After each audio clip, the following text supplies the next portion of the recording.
Chat now with William Bird. He's the Director of Media Monitoring Africa, joining us via Skype this evening. William, a very good evening to you. Thanks for your time. Now, you argued that the need to communicate and access the internet has become a human right in South Africa and should be treated as such. For anyone who doesn't understand why this is a human right, tell us why.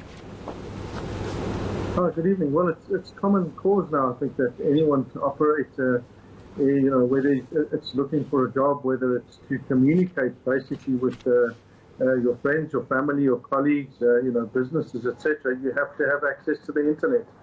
We know that devices around the world are becoming internet devices themselves. They're using the internet, they rely on the internet to communicate with each other.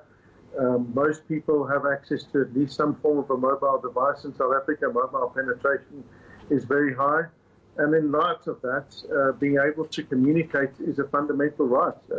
It's linked closely to the right to freedom of expression and to identity. And so, given the pervasiveness of this platform that is still relatively new, it's recognized by the UN as a new fundamental right, and all people should have access to it. And we're delighted to see that the Competition Commission has given recognition to that by stipulating that all people at least need to have, I think they call it a lifeline, access to data. William, how do you see this as changing the lives, not just of the poorest or the most disadvantaged of South Africans, but in terms of the entire country and, the economy as such? Because surely when we've been looking at things like job creation, where we'll access to jobs, so surely all of that is going to get a much needed boost, and I'm sure, look, it's about availability of jobs, but access to knowing what's going on and what's out there for you is going to make a huge difference, I would imagine. Look, there's no doubt, and as much as this is going to hurt mobile operators to begin with, I suspect that in the long run, it's going to be good news for everyone. Ultimately, the mobile operators want more people to use data, and actually reducing prices will see more people using even more data. It's not like data is going to suddenly not be used just because it's cheaper. It doesn't work like that. But certainly, yes, what we've seen around the world, and there's massive amounts of research on this, is the moment you give people access to the internet and the ability and the skills to utilize it effectively, you see a significant increase in GDP. So this can only be good for our economy, that more people actually get access and more cost-effective access to the internet. And, William, I just found it just mind-blowing how our mobile operators have managed to get away with this for so long. I mean, the charges in South Africa, when you compare to the rest of the world, and also the very same providers have been providing that service cheaper outside of South Africa. What made them think that they could do this? I mean, they have been able to do it. It is quite sickening.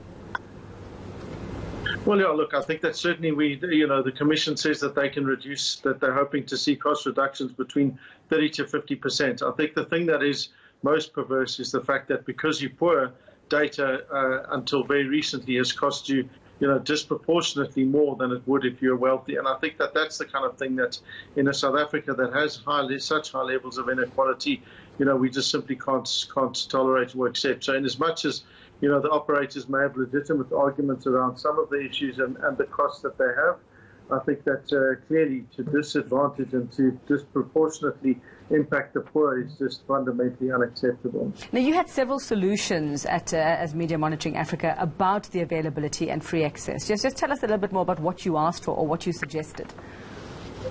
So, in fact, there's a 7-point plan that us, together with a range of other civil society bodies, have been putting together, and it's available widely on the internet around access to the internet, where two of those points, it seems, have been widely included in the recommendations, which is positive. We've also seen that, and that's fundamentally around provision of free access to the internet, and certainly an amount of free access. In the same way as we talk about electricity and water being a fundamental right, we see internet access as something similar to that. We talk about free access to municipal and government points, which I think is also recognized there. We talk about recognition of community Wi-Fi networks, which is another element that's recognized. That's also important. I think the disappointing element that isn't there is of course, the critical need for digital literacy skills, which is, in as much as people are going to have greater access to the internet, we also need to make sure that they have appropriate skills. And with the rise of disinformation, I think that this is becoming even more important. Thanks very much, William Bird from Media Monitoring Africa, Jeremy. And yes, it's not just a luxury, it is a human right. I completely agree, and I completely agree with what William Bird is saying. Having said that, though, we all agree that access to the internet is critical, but let's be fair to the cell phone network providers. Let's reference the statement tonight from Vodacom. It cites differences between what the Independent Communications Authority is saying and what the Competition Commission is saying. So it says, quoting ICASA from its analysis of international mobile data prices, that, and I quote, South Africa's prices are neither extremely high nor very low in relation to other African countries or compared to countries which are more similar to South Africa in terms of size and level of development. On the other hand, Vodacom says the Competition Commission states that South Africa currently performs poorly relative to other countries with prices generally on the more expensive end. We haven't heard from MTN yet at this point, but it is worth referencing that and putting that into the argument. 2 months to go. I think there's going to be a lot of toing and froing on this particular issue. Give people data for Christmas. It would be nice.